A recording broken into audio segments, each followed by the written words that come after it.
참 좋으신 하나님 아버지, 언제나 우리를 사랑하시고 늘 우리를 지켜 보호하여 주시며 눈동자와 같이 참으로 늘 우리 앞에 계셔서 우리 우편에 계셔서 우리를 보호해 주시고 은혜 베풀어 주시는 사랑의 하나님을 찬양합니다. 오늘도 우리가 주님을 피난처 삼아 그 날개 그늘 아래 거하며 하나님 우리를 사랑하시고 우리에게 복을 주시며 우리에게 고요하고 평안한 심령을 회복하시는, 참으로 우리로 하여금 젖된 아기와 같은 고요하고 평안한 마음을 누리게 하시는 아버지 감사드립니다. 오늘도 아버지의 음성을 듣고 자녀로서 그 사랑의 음성 가운데 머물게 하여 주시며 자녀에게 모든 당신의 좋은 복들로 채워주시는 하나님 아버지의 사랑과 생명과 평화와 지혜로 사랑하는 모든 지체들을 충만하게 채워주시기를 기도드립니다.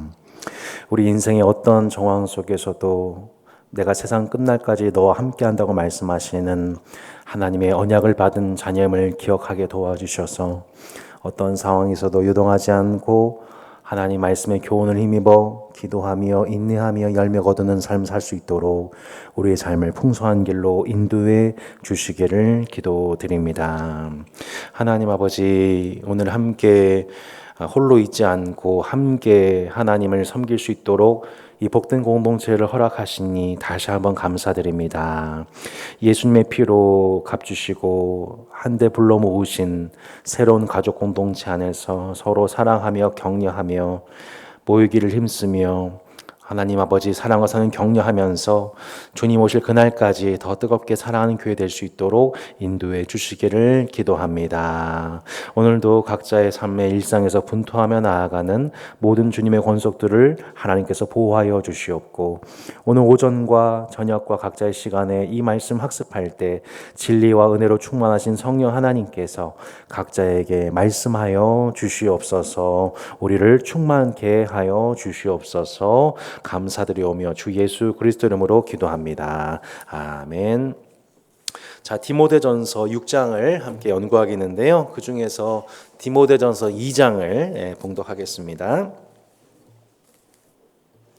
디모데전서 2장 1절로 15절입니다. 그러므로 내가 첫째로 권하노니 모든 사람을 위하여 간구와 기도와 도고와 감사를 하되 임금들과 높은 지위 있는 모든 사람을 위하여 하라. 이는 우리가 모든 경건과 단정함으로 고요하고 평안한 생활을 하려 함이라. 이것이 우리 구주 하나님 앞에 선하고 받으실 만한 것이니 하나님은 모든 사람이 구원을 받으며 진리한 데에 이르기를 원하시느니라. 하나님은 한 분이시요 또 하나님과 사람 사이의 중보자도 한 분이시니 곧 사람이신 그리스도 예수라. 그가 모든 사람을 위하여 자기를 대속물로 오셨으니 기약이 이르러 주신 증거니라. 이를 위하여 내가 전파한 자와 사도로 세우심을 입은 것은 참말이요 거짓말이 아니니 믿음과 진리 안에서 내가 이방인의 스승이 되었노라. 그러므로 각처에서 남자들이 분노와 다툼이 없이 거룩한 손을 들어 기도하기를 원하노라. 또 이와 같이 여자들도 단정하게 옷을 입으며 소박함과 정절로서 자기를 단정하고 따은 머리와 금이나 진주나 값진 옷으로 하지 말고 오직 선행으로 하기를 원하노라. 이것이 하나님을 경외한다는 자들에게 마땅한 것이니라. 여자는 일체에 순종함으로 조용히 배우라. 여자가 가르친 것과 남자를 주관하는 것을 허락하지 아니하노니 오직 조용할지니라. 이는 아담이 먼저 지음을 받고 하와가 그 후며 아담이 속은 것이 아니고 여자가 속아 죄에 빠졌습니다. 그러나 여자들이 만일 정숙함으로써 믿음과 사랑과 거룩함에 거하면 그의 해산함으로 구원을 얻으리라. 아멘. 제 느낌상 자매님들의 얼굴이 지금 일그러지는 것 같습니다. 이따 해명하겠습니다. 여러분 요즘에 그 프로야구 안 보시죠? 네, 프로야구 안 보실 걸 확신합니다. 네, 근데 요즘 프로야구에서 1, 2위 팀이 누군지 아십니까? 기아. 그렇습니다. 지금 이제 기아 팬 나오셨고요. 2위가 네, 역시 1위는 1등만 기억합니다. 역사는. 네, 2위는 삼성입니다. 근데 지금 1위 기아하고 2위 삼성이 지금 이제 아마 이번에 제 느낌상 이 잠실에서 이렇게 만나지 않을까, 가을에 만나지 않을까 그런 예상을 해봅니다만 그 두 팀이 지금 그 강호가 된 비결을 여러분 아십니까? 네, 김도영이라고 이렇게 또 실명을 거론하셨고요. 네, 김지찬. 예. 뭐 이제 별로 이렇게 분위기가 안 좋으신데요. 짧게 얘기하자면은 기아하고 삼성이 지금 뭐가 좋냐면요, 신구 조화가 좋습니다. 그래서 기아는 김도영이 이제 젊은 선수, 그리고 이게 좀 나이가 많으신 분이 이제 최용우, 막 신구에서 한쪽은 패기가 넘치고 한쪽은 노련미가 넘치는데 이 타선이 피해갈 타선이 없는 거예요. 그러니까 이제 막 화라산처럼 막 타선이 터져가지고 결국은 기아가 승리를 하게 됩니다.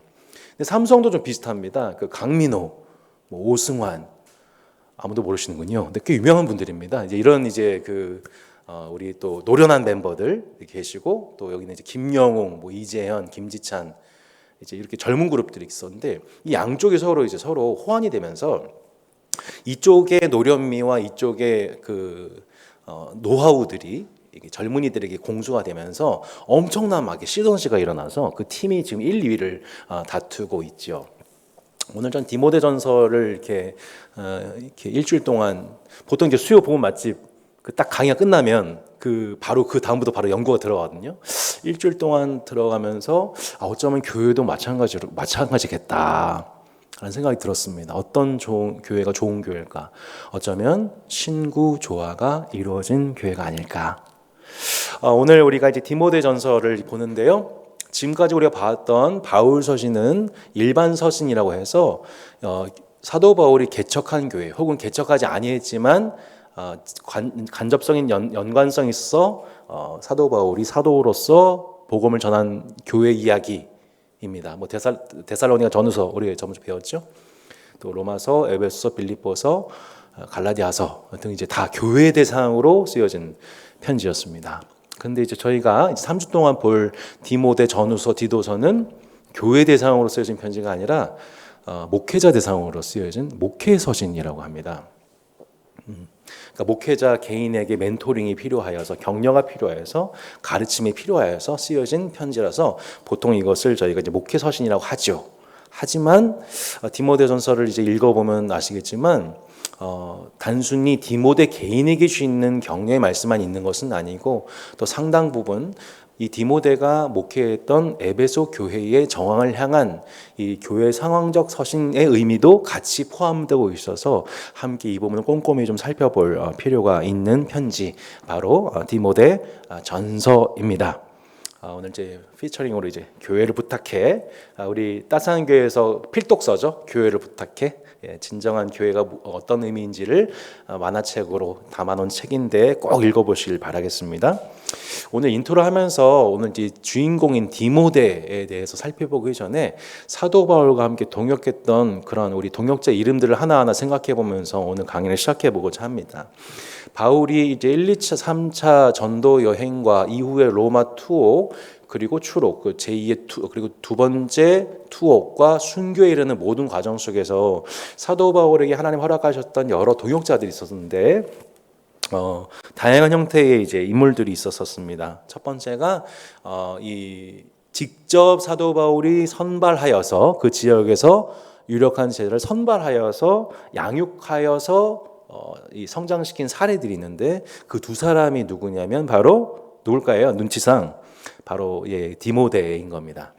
사도 바울과 더불어 이 디모데가 이제 루스드라 사람이잖아요. 이곳에서 처음 목회자 후보상이 되어서 이제 사도 바울을 따라 나서기 시작하고, 그래서 이후에 이제 2차 전도 여행 때부터 본격적으로 빌립보, 뭐 데살로니가, 베레아, 그리고 이후에 이제 고린도, 에베소 이르기까지 사도 바울의 주요 그 개척 지점에 디모데가 없는 적이 없을 정도로 가장 많은 시간에 걸쳐서 약 15년 동안 사도 바울과 동역했던 선교 동역자가 바로 디모데입니다.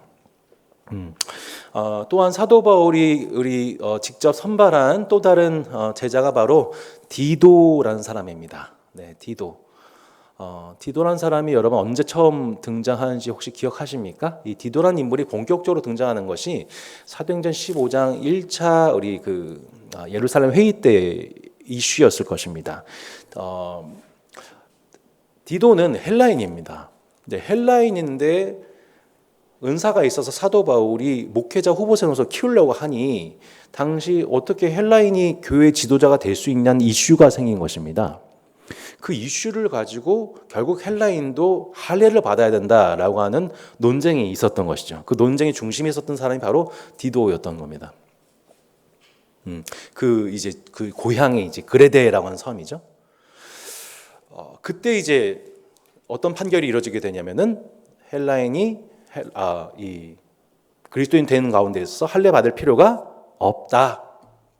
그 판정이 있은 후에 결국에는 디도가 사도 바울과 더불어서 함께 동역자가 되어서 마침내 훗날에는 이제 그레데 지역을 목회하는 목회자로 사도 바울이 파송하게 된 데까지 나아가게 되죠. 그래서 그 디모데와 디도라는 이 두 목회자가 이제 사도 바울이 직접 선발해서 키운 목회자 후보생이라고 볼 수가 있겠습니다. 후에 선교에 합류한 사람들 첫 번째가 누구였냐면 이제 바나바였죠. 바나바가 누굽니까? 여러분 사도 바울의 추천자죠. 아무도 사도 바울의 회심을 믿지 못했었을 때에 그 회심의 진정성을 예루살렘 공회에 공중해 줬던 사람, 참 고마운 인연이었죠.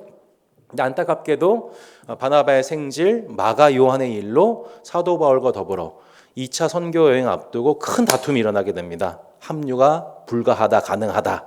결국엔 두 사람이 크게 다툰 후에 바나바는 마가를 품게 되고 그 다음에 이제 바울은 새롭게 팀을 구성하게 되는데 그때 운명처럼 만난 사람이 바로 루스드라의 디모데였던 것이죠. 또한 우리 실라 바나바 아래 보면은 또 많은 지역에서 사도 바울과 더불어서 종횡무진 활약했던 또 다른 동역자가 바로 실라입니다. 예루살렘 교회와 관련한 동역자들이었고요. 예루살렘 교회와 무관하게 순수하게 얻게 된 이방 지역 출신 사역자들이 누구냐면 바로 브리스길라 아굴라 부부였던 것입니다. 그래서 이 부부와 더불어서 사도 바울의 인생 말년까지 고린도, 에베소, 로마 등에서 끝까지 사도 바울을 돕는 동역자가 됩니다. 그리고 고린도와 에베소에서 소스테네가 있었고요. 사도 바울의 영연권 내의 동역자가 바로 아볼로였습니다. 에베소와 고린도에서 함께 동역했고요. 영연권 밖의 동역자 예루살렘 교회 수장이었던 야고보 그리고 베드로가 그렇게 사도 바울과 더불어서 그 시대에 함께 하나님 나라 복음을 전파했었지요. 자, 디모데라는 인물이 처음 등장하는 사건을 잠깐 우리 살펴보도록 하겠습니다. 사도행전 16장 1절에 보시면 디모데에 대해서 이렇게 나와 있죠. 16장 1절, 2절, 3절. 사도행전 16장 1, 2, 3절. 바울이 더베와 루스드라에도 이르매 거기 디모데라 하는 제자가 있으니 그 어머니는 믿는 유대 여자요 아버지는 헬라인이라. 디모데는 루스드라와 이고니온에 있는 형제들에게 칭찬받는 자니 바울이 그를 데리고 떠나고자 할새 그 지역에는 유대인으로 말미암아 그를 데려다가 할례를 행하니 이는 그 사람들이 그의 아버지는 헬라인인 줄 다 알미러라. 아멘. 자, 더베와 루스드라 지역에 디모데가 뭐로 소개되고 있습니까? 제자라고 나와 있죠. 어머니는 유대여인, 아버지는 헬라인 혼혈인입니다.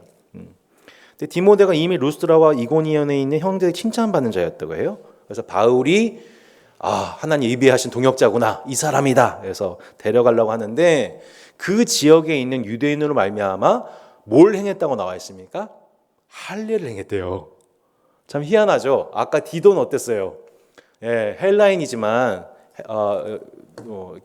헬라인이지만 할례 안 봐도 돼라고 했는데 오히려 지금 디모는 어떻게 했어요?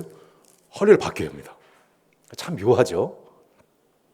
고린도전서 말씀에 보면 사도 바울이 이런 표현을 합니다. 내가 이방인을 얻기 위해서 이방인과 같이 되고 유대인을 얻기 위해서 유대인과 같이 된다. 이게 이제 사도의 종의 모습이라고 얘기를 하거든요.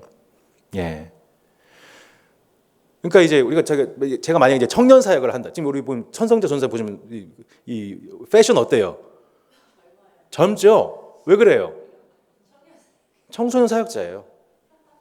좀 더 펑키해져야 돼요. 예, 이렇게 좀 이렇게 목걸이도 좀 하시고 지팡이도 들고 이렇게 하면서 이렇게 그렇게 해야 돼, 예, 그렇게 해야 돼요. 예, 그러니까 여러분 이상하게 보지 마세요. 그러니까 저분이 이렇게 있는 이유가 있습니다.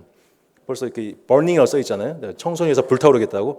그러니까 그게 이제 다 이유가 있는 거거든요. 예, 농담입니다.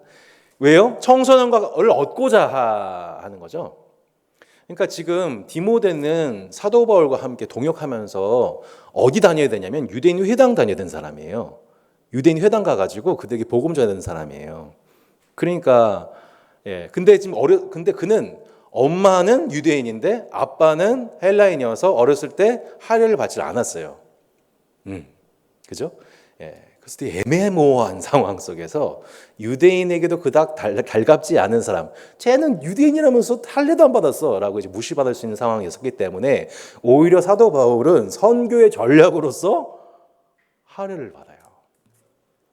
희한하죠. 예. 그러니까 우리는 뭐가 중요한디? 예. 여러분 뭐가 제일 중요한 거예요? 복음이 전파되는 게 제일 중요한 거죠. 예, 복음이 제일 전파되는 게 되게 중요한 거예요. 네. 이슬람권에 선교하시는 선교사님들께서 여러분 고기 함부로 먹을까요? 그렇지 않죠. 예, 그분들 많은 것을 음식을 절제하면서 이슬람 사회와 소통하기 위해서는 음식을 절제를 해야 됩니다. 의복도 그렇게 입어야 됩니다. 배려해야 되죠. 예, 마찬가지 차원인 거죠. 그래서 디모데는 오히려 할례를 받게 됩니다. 그는 이고니온, 이 루스드라 더베 지역에서 매우 칭찬받는 자였습니다. 이미 제자였어요. 근데 이제 디모데가 언제 그럼 회심했는가? 우리 디모데후서 말씀을 보면은 그의 외조모와 그의 어머니의 믿음이 거짓이 없는 믿음이 그에게 와 있다라고 얘기를 했거든요. 언제금 디모데가 정말 예수님 믿고 회심한 것인가에 대해서 좀 생각해 볼 필요가 있는데 우리가 추측해 볼 수 있는 근거는 사도행전 14장이죠. 14장이겠죠, 결국에는. 네. 14장 1절에 보시면 이에 이고니온에서 두 사도가 함께 유대인의 회당에 들어가 말하니 유대와 헬라의 허다한 무리가 믿더라. 그러나 순종하지 않은 유대인들이 이방인들의 마음을 선동해서 형제들에게 악감을 품게 해서 핍박이 시작되고 5절에 이방인과 유대인과 그 관리들이 두 사도를 모욕하여 돌로 치려고 달려드니 그들이 알고 도망하여 루가오니아의 두 성 루스드라와 더베와 그 근방으로 가서 거기서 복음을 전했죠. 여기서 등장하는 도시가 뭐예요? 루스드라와 더베네요. 그죠? 예. 자, 그래서 제가 카톡방에 사진을 올려드렸습니다만 네, 이고니온에서 복음을 전하다가 박해를 받고 루스드라와 더베에 가서 복음을 전했다. 이 그림이 중간에 나와 있죠. 자, 그러다가 사도 바울이 이고니온에서 원종 온 유대인들에게 박해를 받아서 거의 돌로 쳐 죽임 당해서 거의 죽을 뻔한 위기를 처하게 됩니다. 그 19절에 나와 있죠. 유대인들이 안디옥과 이고니온에서 와서 무리를 충동하니 그들이 돌로 바울을 쳐서 죽은 줄로 알고 시외로 끌어내치니라. 제자들이 둘러섰을 때에 바울이 일어나 그 성에 들어갔다가 이튿날 바나바와 함께 더베로 가서 복음을 그 성에서 전하여 많은 사람을 제자로 삼고 루스드라와 이고니온과 안디옥으로 돌아가서 제자들의 마음을 굳게 하여 이 믿음에 머물러 있으라고 권하고 또 우리가 하나님 나라에 들어가려면 많은 환난을 겪어야 할 것이라 하고 각 교회에서 장로를 택하여 금식 기도하며 그들이 믿는 주께 그들을 위탁했다 이렇게 나오죠. 그리고 다시 비시디아, 밤빌리아, 아탈리아, 안디옥 이렇게 이제 1차 전도 여행을 마무리를 하게 되는 것을 보게 됩니다. 제자들이 죽은 줄 알았던 사도 바울을 둘렀다고 합니다. 예. 이제 많은 또 분들이 이 제자들 중에 디모데가 있었을 거라고 생각합니다. 예. 그 근거는 디모데 후서에 이렇게 이런 구절 때문이죠. 디모데 후서 3장 11절.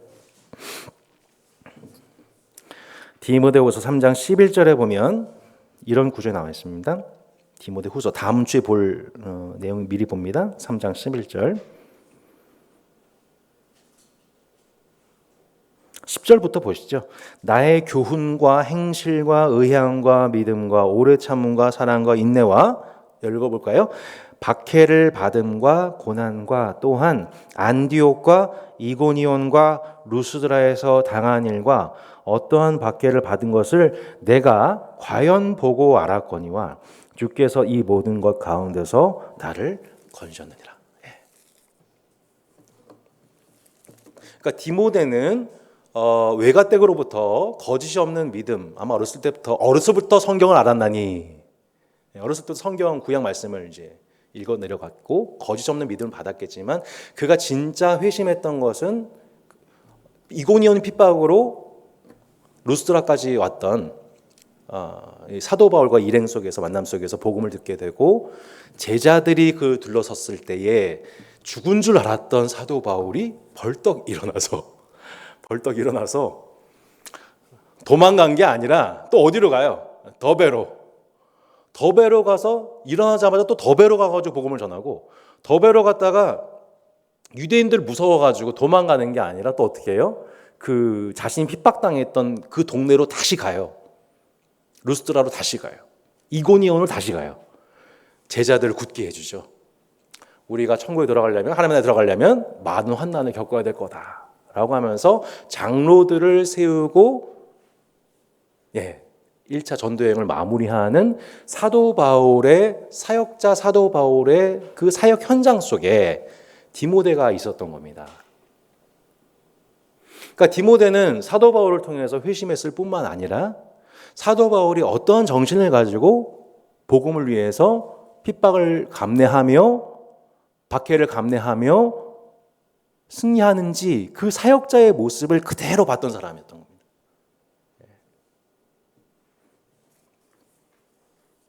그러니까 사역을 머리로 배운 게 아니라 사도 바울의 삶으로, 그림 언어로 보면서, 아, 그렇구나, 복음을 전하는 데는 이러한 박해가 따르고, 그러나 하나님이 그 현장 가운데 함께 하시는 것이구나라는 것을 사도 바울을 통해서 그는 배웠던 사람이라고 저희가 볼 수가 있는 것이죠. 이후 그는 바울에게 형제요, 또한 또 아들이요, 사랑하고 신실한 아들이요, 아주 사도 바울에게 있어서 생명과도 같은 존재라고 이제 표현이 됩니다. 그래서 이후에 사도행전 16장에서 바울이 2차 전도여행에 합류를 하게 되면서 그 직전에 할례를 받게 되고 또 안수를 받게 되고, 근데 이제 디모데에게는 또 치명적인 약점들이 몇 가지 있었던 것으로 보여지게 됩니다. 디모데전서를 이제 읽어보시면 아시겠지만, 누구든지 내 연소함을 없인 여기지 못하게 해라. 그러니까 이제 젊음, 사도 바울에 비해서 젊은 목회자였기 때문에 에베소 교회 아닙니까? 지금 에베소 교회를 담당하게 된단 말이에요. 이제 에베소 교회는 사도 바울이 거의 이제 3년 동안 담임했던 교회예요. 그러니까 그 권위에 있어서 디모데를 생각했었을 때에 그 업신여김이 얼마나 많았겠어요? 많은 그 전통교회 후임 목회자들이 겪게 되는 어려움들이잖아요. 그는 젊었어요. 또한 이제 수줍음 많은 목회자였습니다. 고린도전서 그 16장 10절에 보면 재미있는 표현이 등장을 해요. 고린도 교회에 방문하는 디모데를 조심하여 두려움 없이 있게 해달라, 이런 표현합니다. 그를 조심히 대해달라. 그래서 그가 두려움 없이 교회에 머물게 해달라, 이런 표현합니다. 그러니까 이제 그만큼 이제 디모데가 마음이 여린 사람인 거죠. 샤이한 사람이죠. 고린도 교회 얼마나 또 드센 교회예요. 문제 많은 교회예요. 이렇게 막 분파 많은 교회 아닙니까? 그래서 이 디모데가 너희 방문했었을 때 너희 조심해서 좀 맞이해주라라고 사도 바울이 이렇게 세심하게 피드백할 정도로 그는 좀 이렇게 샤이한 면이 있었던 목회자로 보여지게 됩니다. 게다가 또 그는 육신의 연약함이 있었습니다. 디모데전서 그 5장 23절에 보시면 술 좋아하시는 성도분들이 좋아하시는 구절이죠. 포도주를 쓰라. 이렇게 포도주를 쓰라. 위장이 연약함, 그러니까 몸에 연약함이 있었던 거죠. 그러니까 위장과 자주 나는 병이라고 했어요. 그러니까 위장과 자주 나는 병이 있었던 거 보아, 위장은 보통 이제 스트레스성이 많지 않습니까? 제 예상입니다만 되게 예민한 사람이고 여린 사람이었기 때문에 목회 현장 속에서 되게 스트레스 많이 받고 위장병 많이 도졌을 것 같습니다. 대식가가 아니었 이상 웃자고 말씀드린 겁니다. 그러니까 그리고 이제 포도주를 그러니까 쓰라고 얘기를 쓰라고 했을 정도로 그렇게 이 사도 바울 못지않게 몸도 약한 사람, 또 마음도 되게 샤이한 사람이 아니었을까 추측해 볼 수가 있습니다. 게다가 또 그는 젊은 목회자였습니다. 디모데후서 2장에 보면 정욕을 피하고 청년의 정욕을 피하고 이런 구절이 나오잖아요. 그래서 이와 화평과 믿음과 사랑을 쫓으라. 함께 주님을 따라가라라고 이제 권면한 것을 보면 또 젊은 목회자로서 사도 바울이 그를 또 이렇게 코칭해 준 것이 아닌가 이렇게 싶어요. 그러니까 그런 연약함이 있었지만 사도 바울과 더불어서 모든 개척 현장, 2차, 3차 전도 현장과 이후에 로마 감옥행까지 함께 동행하면서 사도 바울이 그가 필요한 모든 곳에 디모데가 이제 심지어 사도 바울이 갈 수 없는 데살로니가 교회까지 가서 재방문해서 그 교회를 위로해 준 역할까지.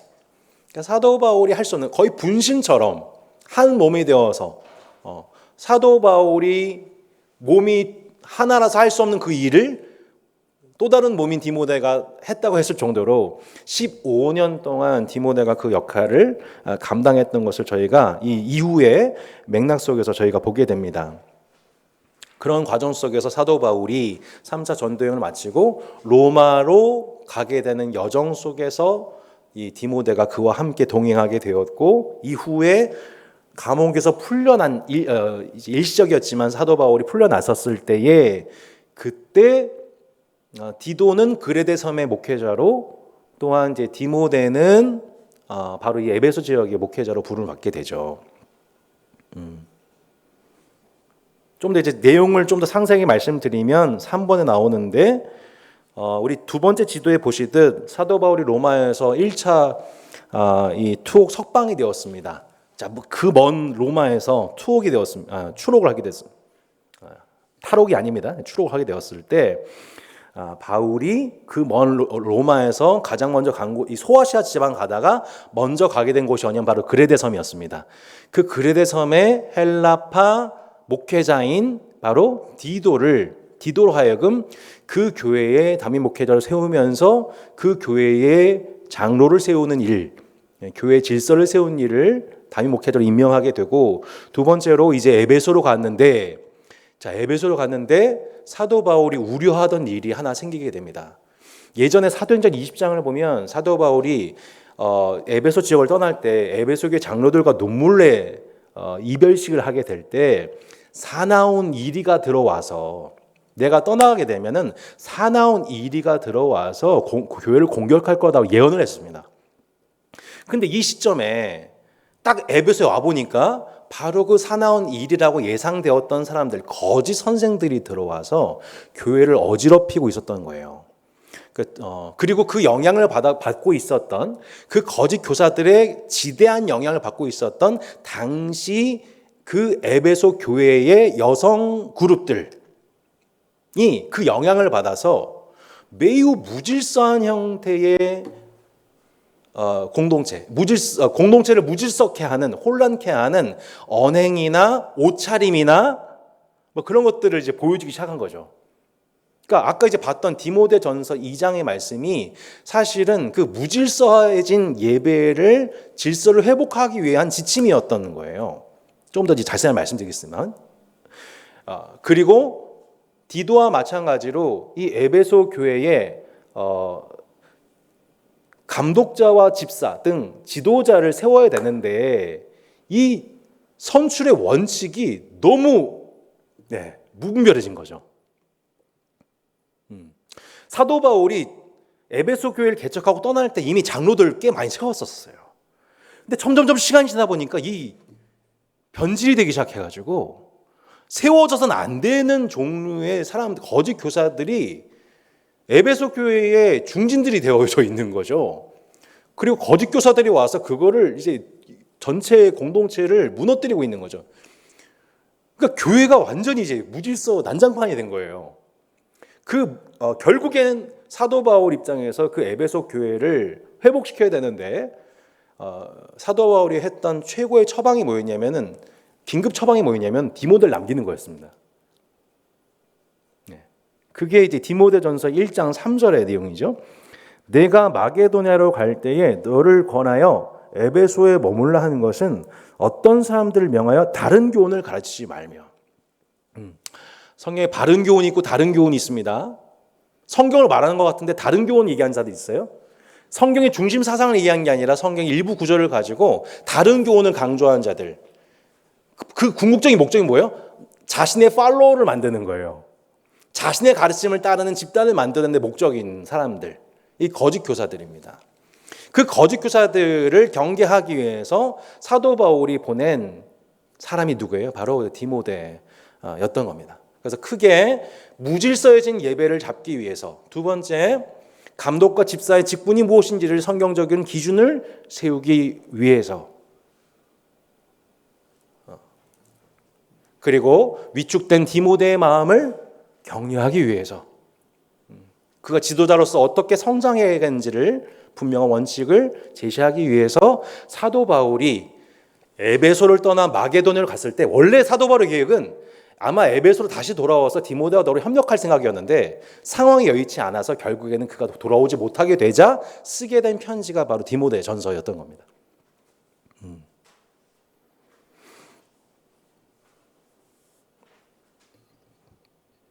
이후에 이제 그래서 AD 64년경에 디모데 전서를 쓰게 되었고, 이후에 재통곡되어서 로마로 압송된 이후에 이제 그의 생애 마지막 편지를 쓴 게 디모데 후서 AD 67년경에 쓰고 사도 바울이 결국 순교를 당하게 되죠. 결국 이 디모데 전서의 배경에는 에베소 교회에 출몰한 거짓 교사들의 문제가 있었던 겁니다. 네. 그러니까 이 초대교회 후기의 가장 큰 문제는 거짓 교사들의 남입니다. 똑같은 리더라고 생각했어요. 똑같은 온장, 똑같은 목사, 교사라고 생각했는데 좀 뭔가 색다르게 얘기를 하고 재밌게 얘기하고 하는데 다른 얘기를 하는 건데 그게 잘 분간을 회중이 하지 못하게 되는 거예요. 디모데전서 1장 그 3절 4절에 보시면, 아까 3절 읽었죠? 4절 보시면 신하와 끝없는 족보에 몰두하지 말게 하려 함이라. 이런 것은 믿음 안에 있는 하나님의 경륜을 이룸보다 도리어 변론을 내는 것이라. 교훈의 목적은 청결한 마음과 선한 양심과 거짓이 없는 믿음에서 나오는 사랑이거늘 사람들이 이에서 벗어나 헛된 말에 빠져 율법의 선생이 되려 하나 자기가 말하는 것이나 자기가 확증하는 것도 깨닫지 못하는도다. 그러나 율법은 사람이 그것을 적법하게만 쓰면 선한 것임을 우리는 아노라. 아멘. 거짓 교사들은 이런 특징들이 이제 제가 이제 정리를 해놨잖아요. 12가지 정도의 특징이 나타납니다. 첫 번째, 잘못된 교훈을 전합니다. 성경의 주 교훈이 아닌 거를 교훈해서 적용합니다. 두 번째는 분쟁을 일으키는 신화, 족보 이야기를 만들어냅니다. 이게 무슨 뜻인가 하니, 그 유대인 사회에서는 족보 자체가 상당히 이제 이렇게 미화되고 간직되잖아요. 근데 그 족보의 목록에서 특정 인물을 딱 선택해가지고 이야기를 다소 과장시키거나 미화시키거나 해서 과대 해석해가지고 사람들한테 들려주는 거예요. 그러니까 복음의 곁가지로 활용될 수 있는 내용들이 복음을 대체해서 교회의 주요 스토리가 되어버린 거예요. 교회에서 누구 장로님 이렇게 해가지고 잘 믿어가지고 이렇게 됐대. 누구 권사님 이렇게 기도하다 이렇게 됐대. 교회에 모이기만 하면은 그 모든 신화들이 교회 내의 신화. 성경의 주 교훈, 우리의 믿음의 대상이신 예수 그리스도의 교훈이 주가 되는 것이 아니라 교회만 모이면 다 무슨 내용이냐면은 끝없는 족보 신화 얘기, 그리고 변론들. 이미 신학적으로 이 부분에 대해서는 우리가 지성적으로 다 접근할 수 없는 부분에 대해서 계속 그 논쟁거리를 만들어내가지고 사람들로 하여금 하나님을 안 지시게 자랑하는 것이 아니라 그냥 그 답 없는 얘기에 끝없이 몰두시키는, 의도적으로.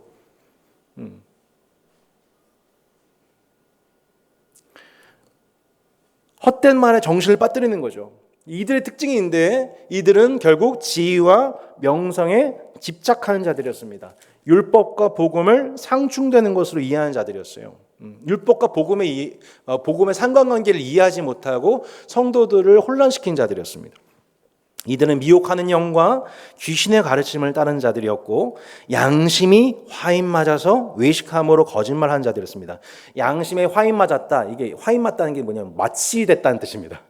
그러니까 본인이 얘기를 하고서 그것이 자기한테 적용이 안 되는 거예요. 이들은 실상 금욕주의자요 영지주의자들이었습니다. 이들은 혼인도 금해야 하고 식물도 폐해야 한다고 이렇게 가르쳤습니다. 금욕할수록 하나님이 기쁘시게 한다고 가르쳤습니다. 완전 거짓말이죠. 하나님이 그 모든 물질을 주셨는데 왜 우리가 그것을 못 누립니까? 그렇죠? 욕구도 하나님이 주신 거죠. 우리 안에 선한 욕망, 아름다운 것에 대한 갈망, 문화적인 욕구, 심미적 욕구 다 하나님 주신 거란 말이에요. 근데 이 모든 것들을 다 부정시키면서 너희들 금욕해야 된다, 금식해야 된다 라고 끊임없이 그 육체의 욕구를 부정하면서 본인들은 뭐를 집착해요? 육체에 집착해요. 사람들 앞에서는 자기가 되게 영적인 사람인 것처럼 얘기를 하면서 사람들에게 금욕을 강조하는데 실상 그 마음으로는 어마어마한 탐욕, 곧 자신의 지위, 자신의 명예, 자신의 성적인 탐욕, 물질에 대한 탐욕, 재물에 대한 탐욕, 이게 당시 영지주의라고 할 수도 없는 영지주의와 세속주의가 결탁된 자기를 따르는 자들을 만들려고 하는 이리들, 그 이리들이 교회의 리더십을 형성하고 있었으니 사도 바울이 3년 동안 말씀으로 양육한 교회가 이렇게 변질이 되더라니까요. 사도 바울이 가장 오랜 시간 말씀을 양육한 교회가 에베소 교회 아니에요. 근데 거짓 교사들이 들어와서 이렇게 교회를 쑥대밭 만드는데 시간 문제였다는 거예요. 결국 사도 바울 입장에서 다시 그 교회를 갱신시키는 데에 있어서 사도 바울의 유일한 대안은 무엇이었냐면 사도 바울과 같이 하나님 말씀 중심의 목회자, 바른 선생, 바른 교훈을 감당하는 자, 바른 교훈과 더불어 바른 삶으로 살아가는 목회자와 지도자만이 그 교회를 갱신할 수 있다는 것을 저희가 이 디모데 전서를 통해서 발견하게 되는 것입니다. 결과적으로 우리가 한 사람의 교회 지도자, 한 사람의 목회자, 바른 교훈과 바른 삶을, 바른 인격을 소유한 균형 있는 성도 지도자와 목회자 한 사람을 키워내는 것이 곧 교회를 회복하는 길입니다. 이것이 디모데 전서를 통해서 하나님께서 우리에게 지금 던지시는 매우 중요한 메시지인 겁니다. 교회는 그렇게 사람을 많이 모은다고 해서 교회가 건강하고 성장하고 부흥되는 것이 아닙니다. 성경이 말하는 바른 교훈, 그리고 그것을 담을 수 있는 바른 삶, 바른 인격을 겸비한 사람들을 세워나간다는 것을 저희가 보게 되는 것이죠. 두 번째 저희가 회복될 부분은 뭐냐면 이 공적인 예배 지침에 관한 교훈입니다. 아까 맨 처음에 저희가 그 봉독했었을 때 여기 계신 우리 그 자매님들 대부분 분노에 이렇게 여자는 1절 종용하라, 가르치지 말라 이렇게 말씀 보면서 이렇게 여러분 얼굴을 잠깐 썩소를 봤습니다. 자, 지금 사도 바울이 지금 이 얘기를 왜 하고 있는 걸까요? 디모데전서 2장에서 보면 1절로 15절의 전체 지침이 뭐냐면 공적 예배 지침입니다.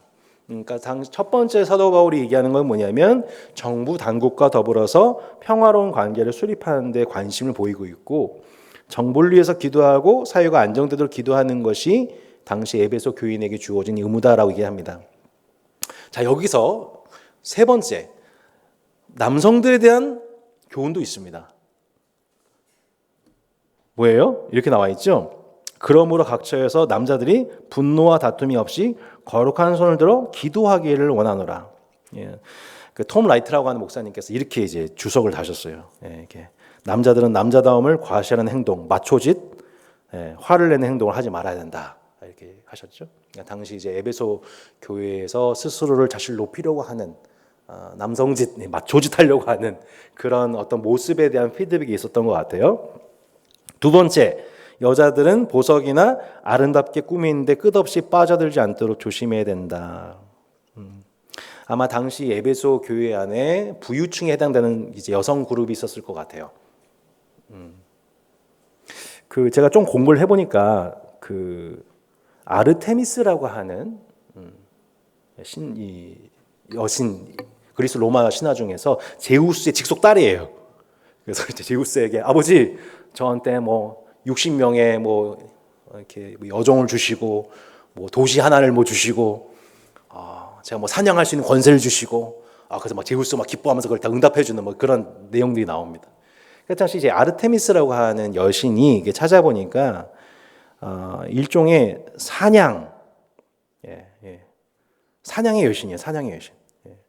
일종의 수호신으로서 명성과 권력을 얻은 여신으로서 당시 이 에베소 지역 여성들, 자매들에게서 상당히 우상화된 존재인 것이죠. 그러니까 나도 그렇게 권력을 얻어서 세상을 한 도시를 이렇게 다스리는 존재에 관한 어떤 이제 이미지를 가지고 있는 여신이 이제 아르테미스였는데 아마 그러한 영향을 받은 것으로 여겨지는, 거기에다가 거짓 교사들의 가르침까지 겸하여서 들었을 때 그들이 교회에 들어올 때 어떻게 들어오게 되냐면 매우 화려한 복장으로 아르테미스를 연상케 하는 자신의 권세, 화려함, 미모 뭐 이런 모든 것들을 교회에 와서 교회 전체를 혼란케 하는 여성들이 있었던 거로 보여집니다.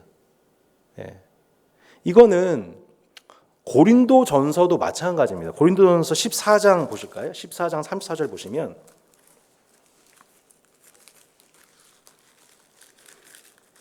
고린도전서 14장 34절 여자는 교회에서 잠잠하라. 그들에게는 말하는 것을 허락함이 없나니 율법에 이른 것 같이 오직 복종할 것이요 만일 무엇을 배우려거든 집에서 자기 남편에게 물을 주니 여자가 교회에서 말하는 것은 부끄러운 것이라. 더 열받죠? 아마 난리가 났을 것 같습니다. 저 오늘 뒷수습 잘해야 될 것 같아요.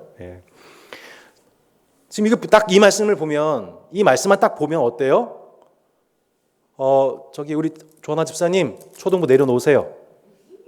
지금 어디 지금 교회에서 이렇게 되는 겁니다. 이렇게 되는 거예요. 김나라 전사님, 안 되지 않나 이거? 어떻게 생각하세요?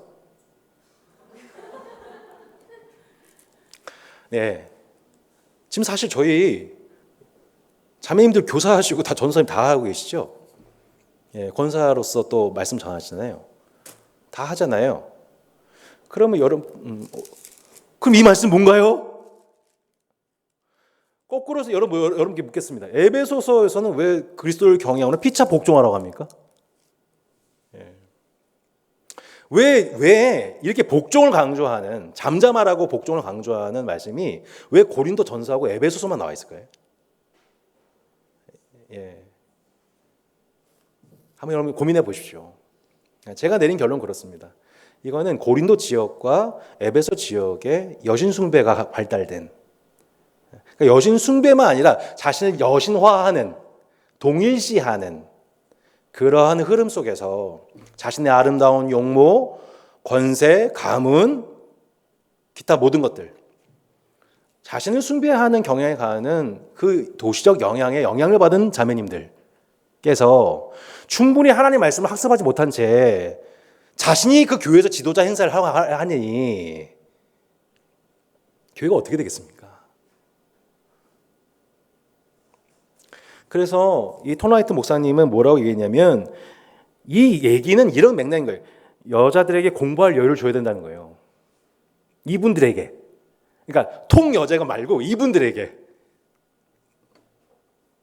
지도자 잘 차지하는 것이 목적이 아니고 인생이 남자와 여자가 동일하게 배우고 가르치면 지도할 수 있도록, 은사를 개발할 수 있도록 지금 이 정황 속에 있는 자매들이 배워야 된다는 거예요. 지금 말할 때가 아니라 배워야 될 때다. 이분들이. 특정 정황입니다. 이거는 양진일 목사님도 이렇게 이제 책에 써놓으셨어요. 공교롭게도 여성들에 대한 부정적 입장이 기록된 고린도 교회나 에베소는 모두 여신 숭배 문화가 아주 강했던 곳입니다. 에베소만 하더라도 아담이 여신을 숭배했던 대표적 도시입니다. 여신 숭배 문화가 강했던 고린도와 에베소 교회 공동체 안에서도 어떤 은사를 가진 여성들이 주도적인 역할을 감당했습니다. 그리고 그런 여성들로 말미암아 문제가 일어나는 상황 속에서도 바울이 주셨던 말씀이 고린도전서 14장과 디모데전서 2장으로 보입니다. 이렇게 정리를 하셨죠.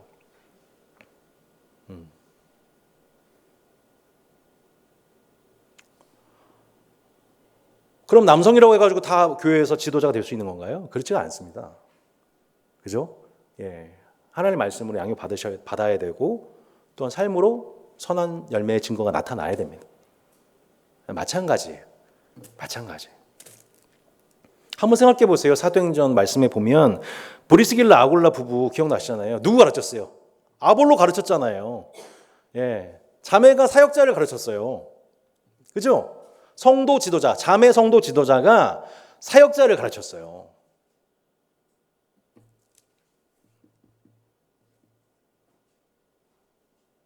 그럴 수 있는 거죠. 그래서 디모데전서와 고린도전서의 그 말씀을 그 상황적인 요소를 가지고 이 말씀 맥락을 이해해야만 그 사도 바울이 이렇게 얘기할 수밖에 없었구나라고 맥락 이해가 되는 것입니다. 이제 분노를 내려놓으시길 바라겠습니다. 네. 아까 돌 던질 것 같았습니다. 네. 그러나 우리는 누군가를 가르치기 전에 누군가의 지도자가 되려 하기 전에 우리는 배워야 합니다. 가르침 받아야만 합니다. 그리고 우리의 가르침은 삶과 함께 연결되어야만 합니다. 예. 그 사도 바울이 지금 뭘 회복하고자 하는지 아시겠죠? 예. 지금 그 무분별한 고린도 교회도 마찬가지였던 거죠. 고린도 교회는 사도 바울이 은사 얘기 많이 하잖아요. 네. 말 못할 우상에게로 끌려갔다고 표현하고 있어요. 말 못할 우상에 끌려갔다. 막 신비한 현상, 황홀궁에 사로잡혀가지고 막 은사를 하고 방언을 막 하는데 누구한테 기도하는 줄부터 막 무질서하게. 우리가 막 예배 드리고 있는데 갑자기 누군가가 막 벌떡 일어나가지고 막 우리가 알아듣지 못하는 방언으로 얄랄라 샬랄라 막 이렇게 한다고 생각해보세요. 갑자기 막 이렇게 막.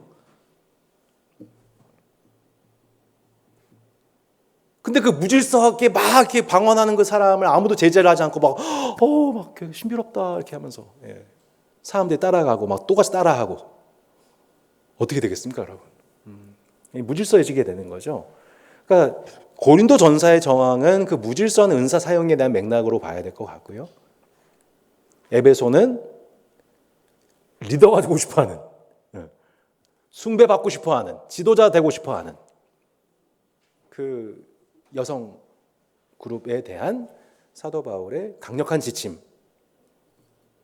이렇게 보는 것이 합당하다 여겨집니다.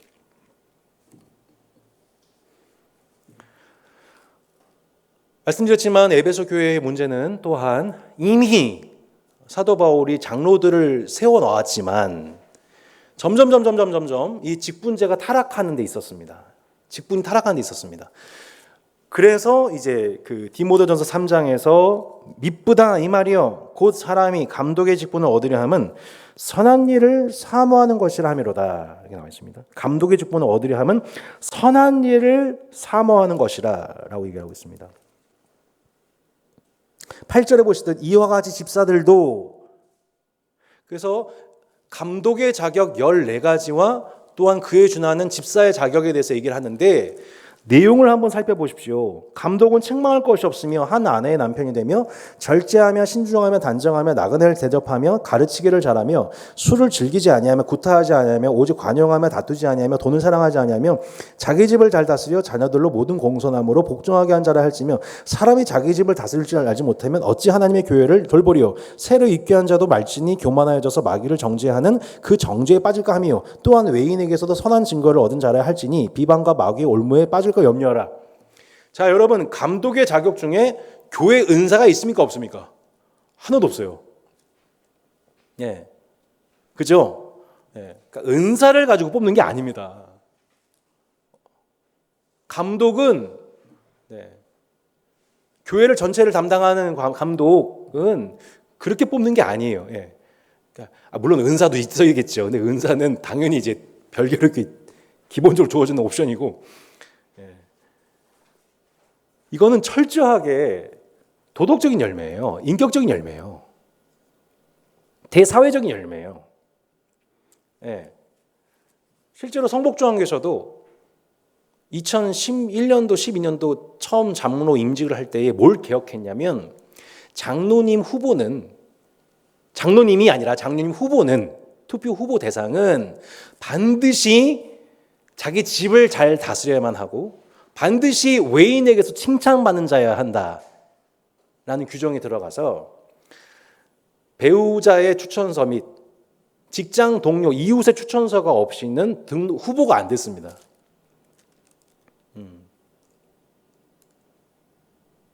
교회에 1,000만 원 1억 한다고 해가지고 직분을 팔고 직분을 사는 것을 당연시 여긴다든지, 근데 알고 봤더니 그가 외인에게서 비방받고 있거나 가정에서 폭력을 휘두른다고 생각해 보십시오. 극단적이지만. 근데 그분이 교회에서 은사 찬양을 잘해요. 헌금을 많이 해요. 우리가 두 가지 태도를 경계해야 되는데 첫 번째 뭐가 있냐면 양극단이 있어요. 아니 그냥 저희 감독 없으면 되지 않냐. 목사 없으면 되지 않냐. 장로 없으면 되지 않냐. 차라리 그게 덜 시험 들겠다. 라고 저희가 직분제 자체를 없애는 무직분제. 성경은 놀랍게도 이것을 지지하지를 않습니다. 사도 바울은 가는 곳곳마다 장로를 세웁니다. 가는 곳곳마다. 이거는 사회 원리이기도 합니다.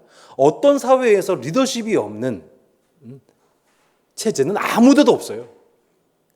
그것은 체제를 세움을 통하여서 악이 발생될 수 있지만 무체제는 최악을 발생시키기 때문에 우리는 일반적으로 이런 모든 것에 대해서 인정합니다. 하지만 그 직분을 리더십을 세운 데 있어서 성경적인 방식으로 이것을 하지 아니하면 마치 에베소 교회와도 같이 이렇게 그 직분 자체가 타락하게 되고 직분을 오용하는 자들, 사유하는 자들, 자기 권력화하는 자들을 통하여서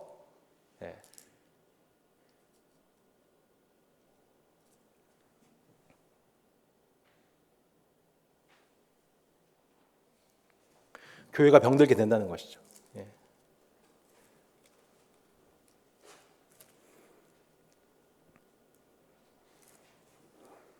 그래서 사도 바울은 분명하게 감독의 자격에 대해서 얘기를 하고 있습니다. 집사의 자격에 대해서 얘기를 하고 있습니다. 특별히 뭘 엄청 강조하고 있냐면 한 배우자의 배우자가 되는 것, 자기 집을 잘 다스리는 것, 이것을 엄청 강조를 하고 있죠.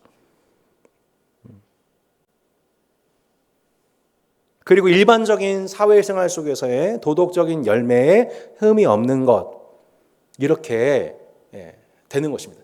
그래서 저희가 이제 훗날 따스한 교회에서도 언젠가 이 이슈가 등장하게 될 텐데 지금 기간은 지금 자격 검증 중인 겁니다. 이 기간이 지금 우리에게 주어진 이 개척 기간은 저분은 정말 몇 년 동안 살펴보니 교회에서나 가정에서나 대사회적으로 일관되게 열매 맺고 있는 것이 검증이 됐다. 이런 분들한테 우리가 어떻게 되냐면 정식, 집사, 장로, 저도 마찬가지예요. 저도 정식 담임 목사로서 이거 인정받는 그런 시스템과 검증 절차 없으면 안 되는 겁니다. 지금 미국 대선도 마찬가지잖아요. 지금 이제 트럼프, 해리스 이제 구도가 됐는데 또 얼마 전에 또 국민의힘 또 뭐 전당대회도 있었단 말이에요. 다 뭐 하는 거예요? 필터링 하는 거잖아요.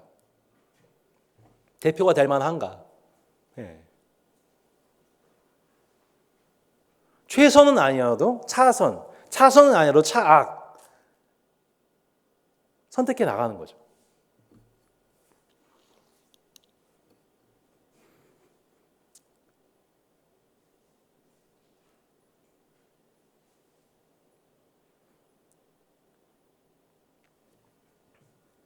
결론적으로 디모데 전서는 우리에게 도전하고 있는 바 이렇게 교회가 지속적으로 그 건강성을 보존해가는 것, 그 유일한 방도는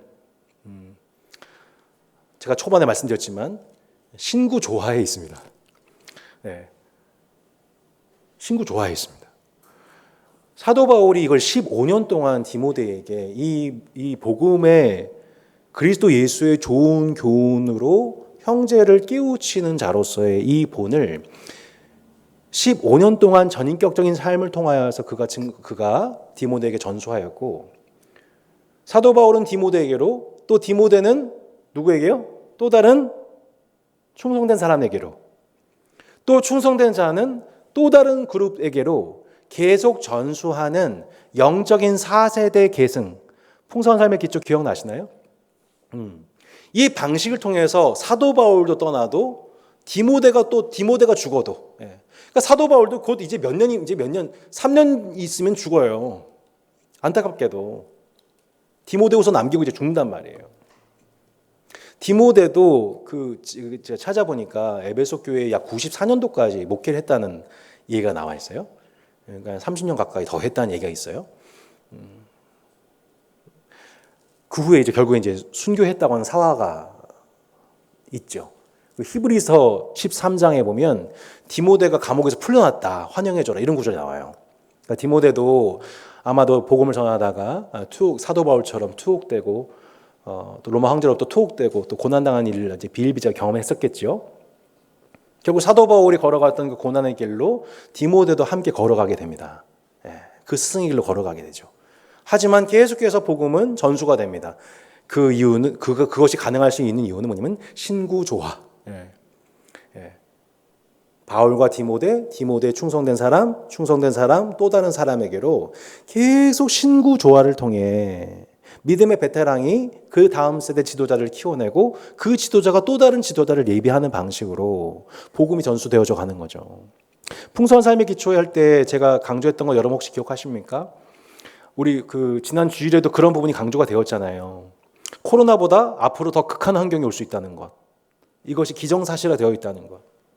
그럼 우리가 교회로 모이지 못하니까 우리가 복음을 전파하지 못합니까? 가 아니라 오히려 코로나 기간이 복음 전파와 양육의 절호의 기회가 되었던 것처럼, 우리는 바로 이 방식, 신구 조화의 방식, 믿음의 베테랑들이 그 다음 세대 지도자들을 계속 키워내는 방식을 통해 그 복음의 유산이 흘러가게 되고, 그 흘려받은 후대가 또 다른 후대에게로 흘려주는 이 방식을 통해서 이 교회의 변질을, 세속화를 막고, 교회가 다른 교내에서 맛이 변질되는 일을 막을 수 있다는 것, 다시 예전의 그 맛을 회복시킬 수 있다는 것을 저희가 보게 돼요. 우리 요한계시록 말씀에 보면 그런 칭찬이 나옵니다. 요한계시록 우리 이제 마지막 보고 이제 마무리할까요? 네, 요한계시록 보시면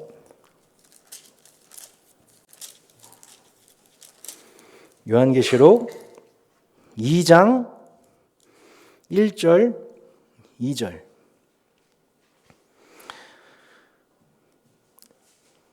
요한계시록 2장 1절 2절. 에베소 교회의 사자에게 편지하라. 오른손에 있는 7변을 붙잡고 7 금촛대 사이를 거니신 이가 이르시되, 내가 내 행위와 수고와 내 인내를 알고 또 악한 자들을 용납하지 아니한 것과 자칭 사도라 하되 아닌 자들을 시험하여 그의 거짓된 것을 내가 드러내었다라고 얘기하고 있죠. 그러니까 이제 디모데가 맞이하게 된 에베소 교회라고 하는 교회의 목회적 정황이 만만치가 않았어요. 그죠? 교회가, 그 말씀을 세웠던 교회가, 예배가 흔들리고 공동질서가 무너지게 되고, 직분제가 타락되고, 거짓 교사들이 일어나서 복음을 훼손하는 일들이 그 목회 현장 가운데 있었던 것이죠. 저는 지금도 똑같은 것 같아요. 여기 이제 또 목회자 후보생을 걸어가실 또 분들, 후보생으로서 준비되고 계신 분들 세 분이 또 계시는데, 앞으로 여러분 맞이하게 될 환경. 예전에 선배님들께서 하셨던 말씀, 야, 우리 때는 그래도 괜찮은데 넌 어떡하냐? 늘 저를 보면서 하셨던 말씀. 근데 이제 거꾸로 이제 또 그렇게 제가 걱정하게 되는 시점이 왔습니다. 근데 우리가 걱정할 것이 없고 두려워해서도 안 되고, 그러니까 우리가 뭘 집중을 해야 되느냐? 뭘 집중해야 될까요, 여러분? 마지막으로 디모데전서 4장을 읽고 마무리하도록 하겠습니다. 디모데전서 4장 6절로 16절을 읽고 이제 마무리하겠습니다. 내가 이것으로 형제를 깨우치면 그리스도 예수의 좋은 일꾼이 되어 믿음의 말씀과 내가 따르는 좋은 교훈으로 양육을 받으리라. 망령되고 허탄한 신화를 버리고 경건에 이르도록 내 자신을 연단하라.